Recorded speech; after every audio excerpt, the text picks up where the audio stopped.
condongan aku kepada kesesatan, kepada kerusakan, kepada penyimpangan, kekufuran dan seterusnya setelah kami ini mendapat hidayah.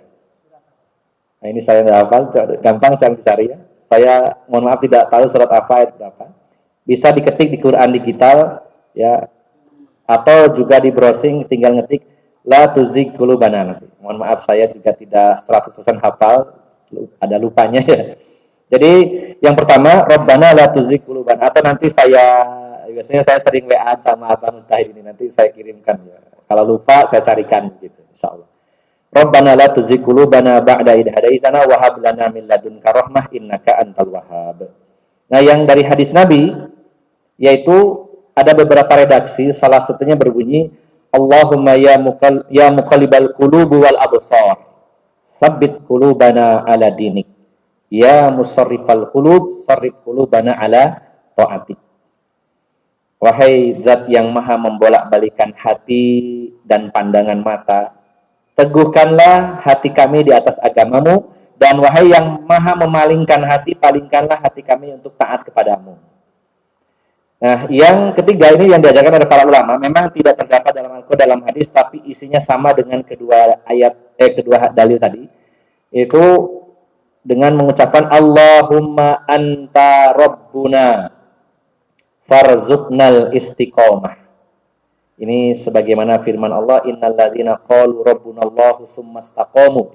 Allahumma anta rabbuna farzuqnal istiqomah. Ya Allah, Engkau adalah Tuhan kami, maka anugerahkanlah kepada kami istiqomah di atas hidayah.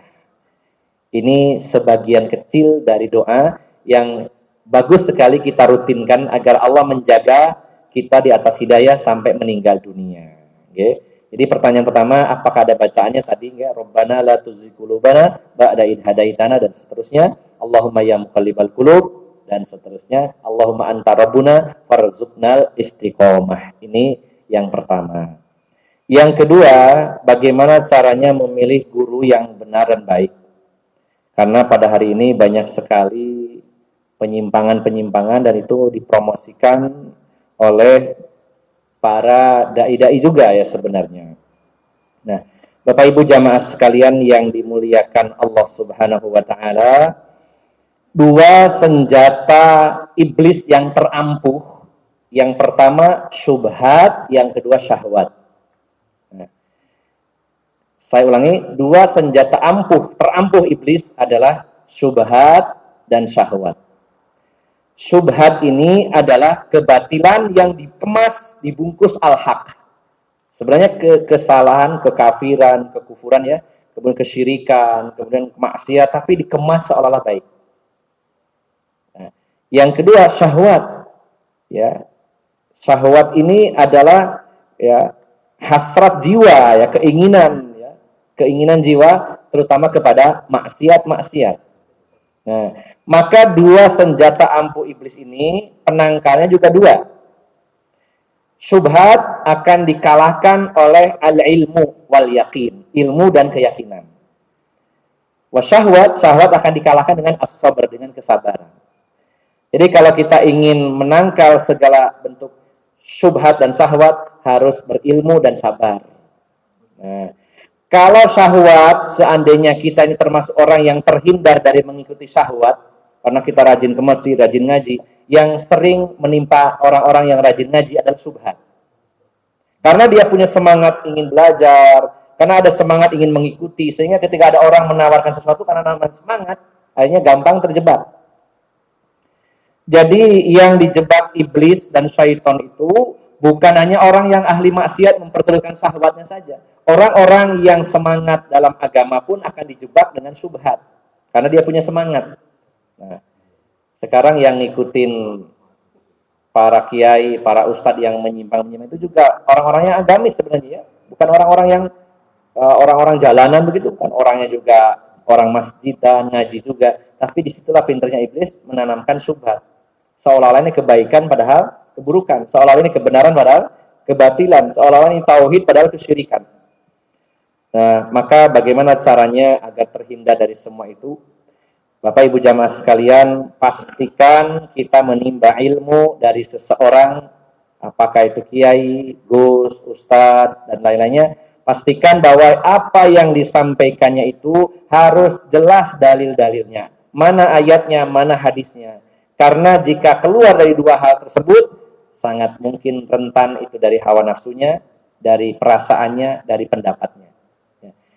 Kalaupun ada ayat, kalaupun ada hadis, bisa saja dipelintir ya, mengikuti penyimpangan mereka. Kita cari kajian yang lebih dalam lagi, standarnya para sahabat dulu bagaimana ya memahami ayat dan hadis ini. Disinilah pentingnya belajar. Jadi diusahakan kita nyari guru yang di situ banyak membahas ayat-ayat Al-Quran, hadis-hadis yang sahih, kemudian bagaimana pendapat dari para sahabat, para tabi'in, para ulama-ulama mazhab. Ini insya Allah, Allah akan tunjukkan jalan yang benar. Jadi ada semangat untuk belajar. Karena syubhat akan dikalahkan dan ditangkal dengan al-ilmu, dengan ilmu dan keyakinan.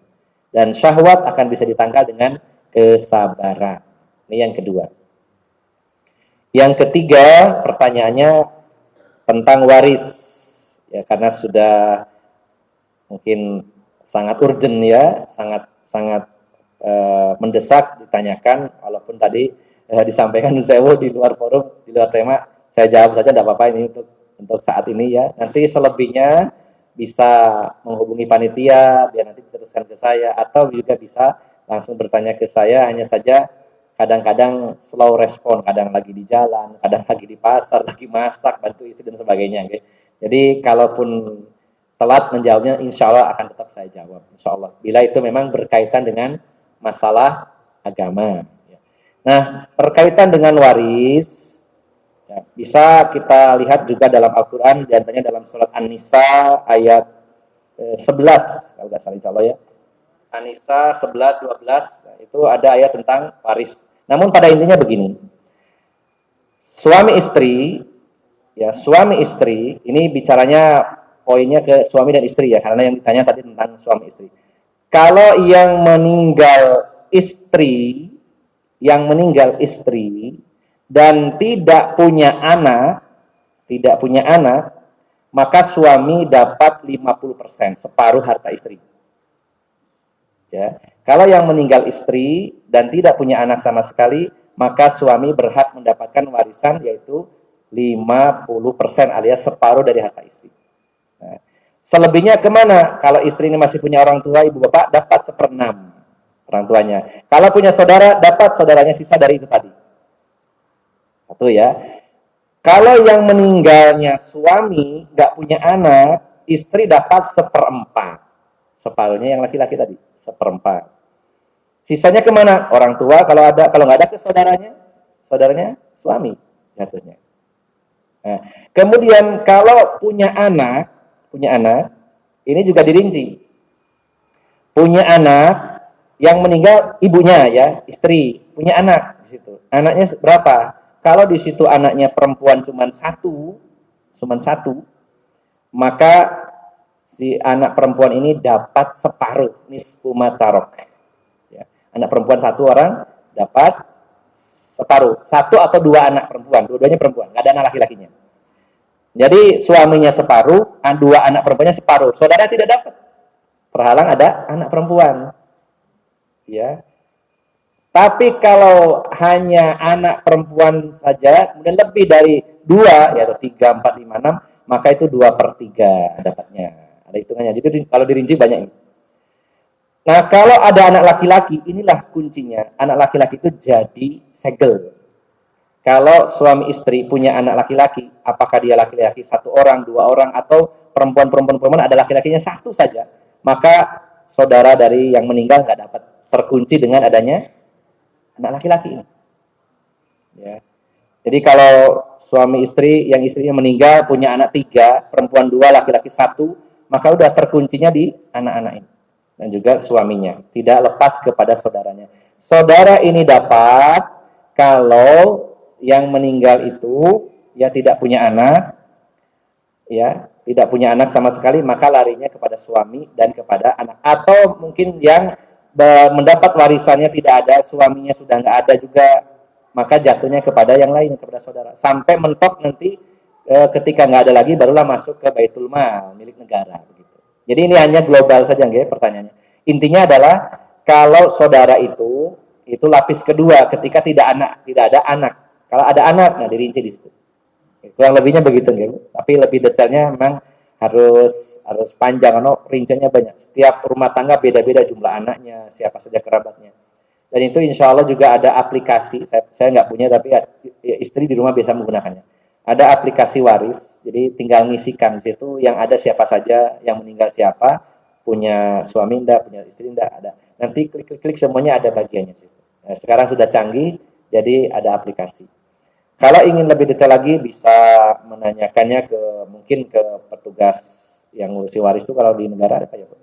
KUA atau Kemenag ya? Atau siapa biasanya Pak? Ya, atau mungkin datang kepada seorang ustadz untuk dirincikan begitu ya. Nah, kalau dijelaskan sini hanya global saja, intinya adalah saudara dari yang meninggal itu dapat kalau memang tidak ada anak di situ. Kalau ada anak maka nanti ada hitungannya. Atau masih sudah dibagikan ke anak, ada sisa baru maksudnya ke orang tua atau saudara begitu. Kalau ada suami atau istri dan anak selesai sampai di situ. Hanya suami atau istri dan anak-anak. Tidak sampai lebih dari itu.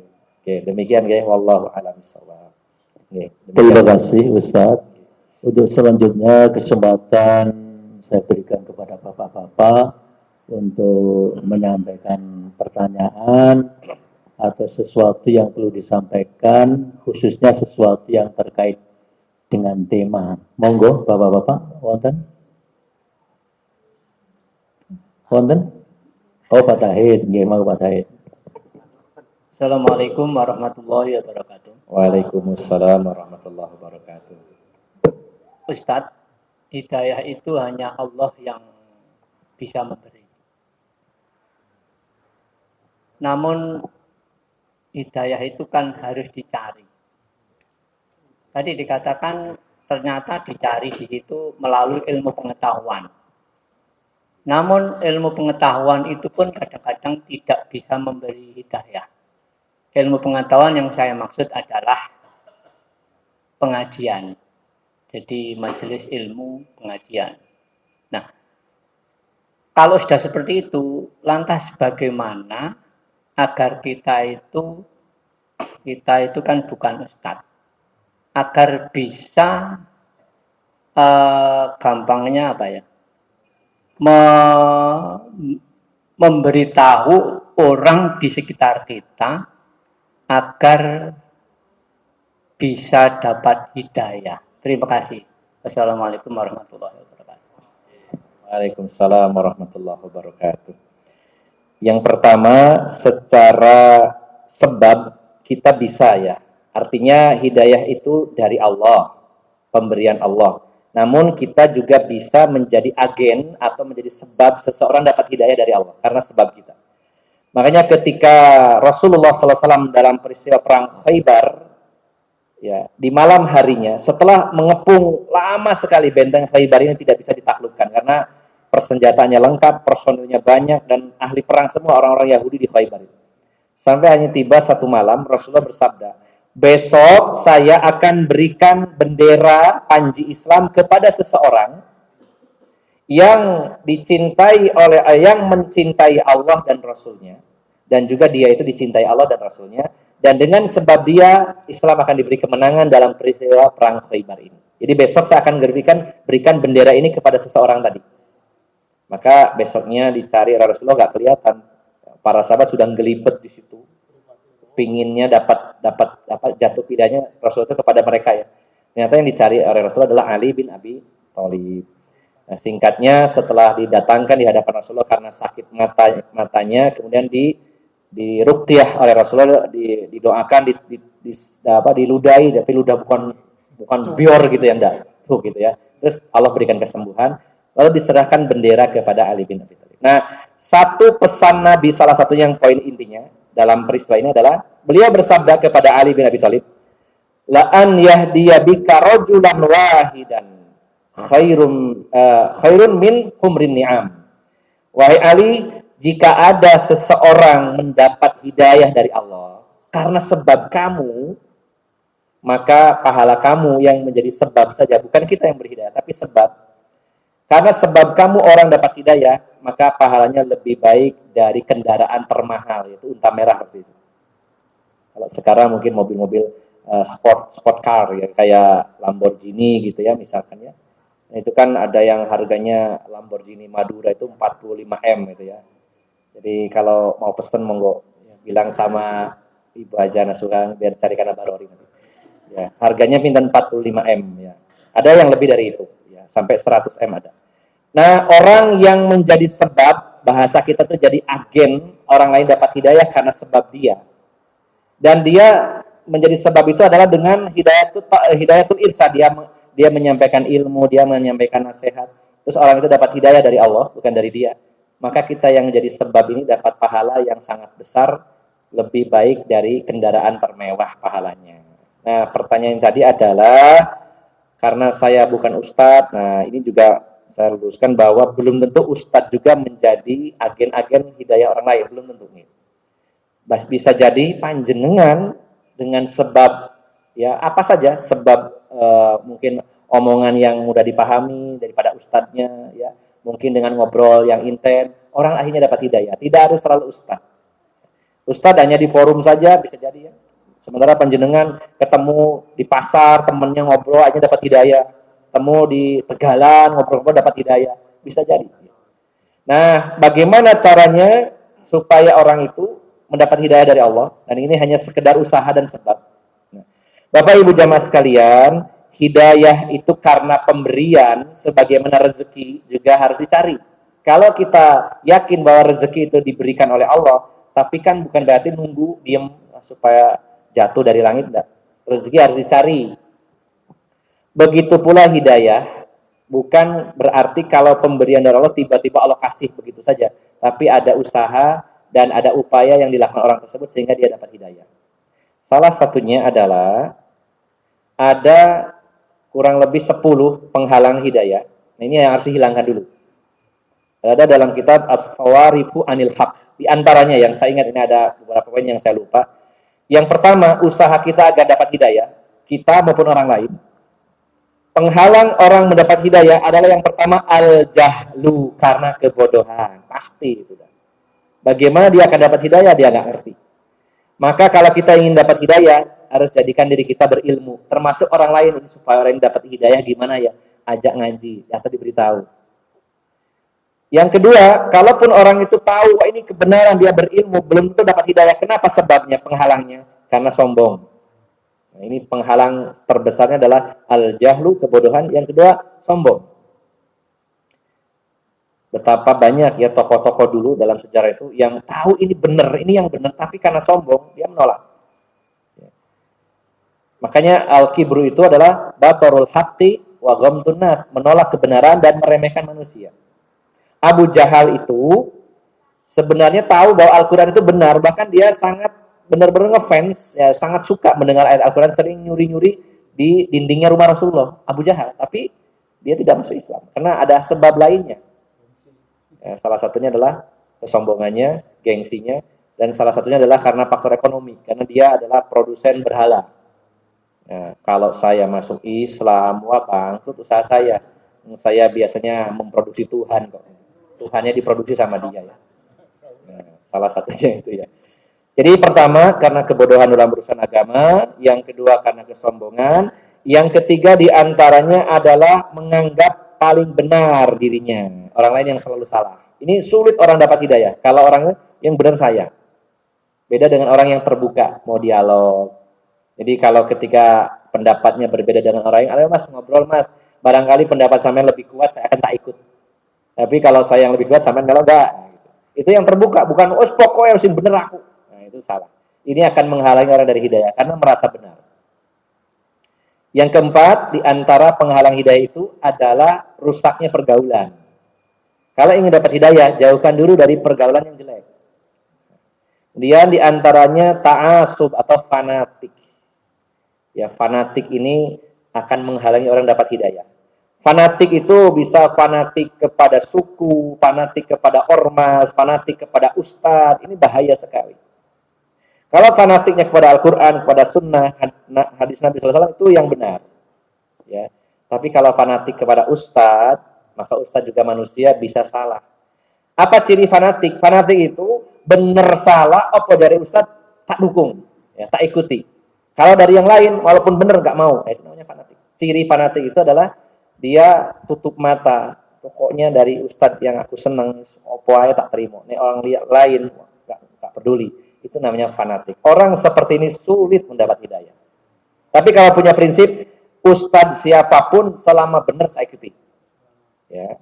Yang saya ikuti bukan ustadznya, tapi dalil yang dikemukakan ustadz tersebut, bukan ustadznya. Nah, maka ini diantara penyebab terhalangnya orang mendapat hidayah.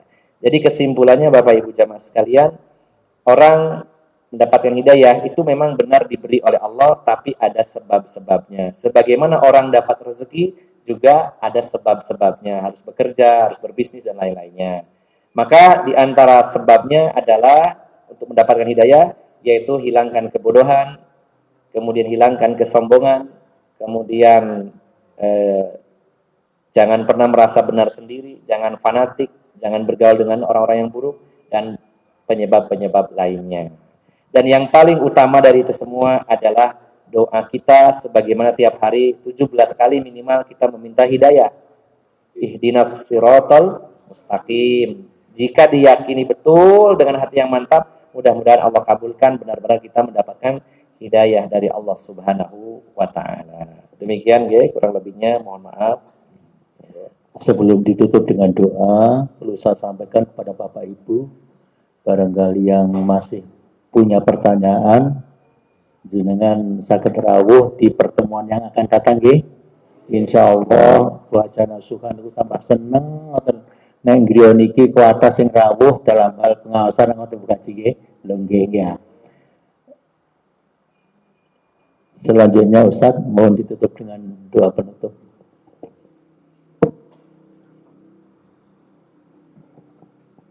Ya, sebelum ditutup tadi saya cek doa tadi Rabbana la tuzigh qulubana surat Ali Imran ayat 8 gitu. Ini saya juga tentu banyak kelemahan, sering lupa ayat berapa. Nah, bisa dicari, tapi sekarang zaman canggih ya, modern, nyari ayat apapun ya hitungan detik ketemu insyaallah. Dan juga monggo Bapak Ibu juga bisa memanfaatkan teknologi di handphone masing-masing ketika wah ini ayat berapa ya, ketik aja di Google langsung bisa, atau di Quran digital langsung ketemu insyaallah. Ada kemudahan di sana. Baik Bapak Ibu jamaah sekalian, kita akhiri kajian pada malam hari ini dengan sejenak bermunajat dan memohon kepada Allah Subhanahu wa taala. Semoga Allah memberikan ilmu yang bermanfaat, semoga Allah teguhkan kita di jalannya sampai akhir kehidupan kita. Bismillahirrahmanirrahim. Allahumma shalli wa sallim wa barik ala nabiyyina Muhammadin walhamdulillahirabbil alamin. Rabbana zalamna anfusana wa illam taghfir lana wa tarhamna lanakunanna minal khasirin. Rabbana ighfir lana dzunubana wa liwalidayna warhamhuma kama rabbayana shighara. Rabbana ighfir lana wa li ikhwanina allazina sabaquna bil iman wa la taj'al fi qulubina ghillan lil ladzina amanu rabbana innaka ra'ufur rahim. Allahumma inna nas'alukal huda wat tuqa wal afafa wal ghina. Allahumma inna nas'aluka ilman nafi'a wa rizqan tayyiba wa amalan mutaqabbala. Allahumma inna na'udzubika min ilmin la yanfa' wa min qalbin la yakhsha wa min nafsin la tashba' wa min du'ain la yusma'. Allahumma inna na'udzubika minal hammi wal hazan wal ajzi wal kasal wal jubni wal bukhl wa ghalabati daini wa qahrir rijal. Rabbana la tuzigh qulubana ba'da id hadaitana wa hab lana min ladunka rahmah innaka antal wahhab. Allahumma ya muqallibal qulub wal absar tsabbit qulubana ala dinik, ya musarrifal qulub sarrif qulubana ala ta'atik. Allahumma anta rabbuna farzuqnal istiqamah. Allahumma khtim lana bi husnil khatimah. Rabbana hab lana min azwajina wa dzurriyyatina qurrata a'yun waj'alna lil muttaqina imama. Rabbana hab lana minas salihin. Rabbana hab lana min ladunka dzurriyyatan thayyibah innaka sami'ud du'a. Rabbana atina fid dunya hasanah wa fil akhirati hasanah wa qina adzabannar. Subhana rabbika rabbil izzati amma yasifun wa salamun alal mursalin walhamdulillahi rabbil alamin. Kurang lebihnya saya mohon maaf yang sebesar-besarnya. Aqulu qawli hadza wa astaghfirullah li wa lakum. Wa akhiru da'wana anil hamdulillahi rabbil alamin. Wassalamualaikum warahmatullahi wabarakatuh.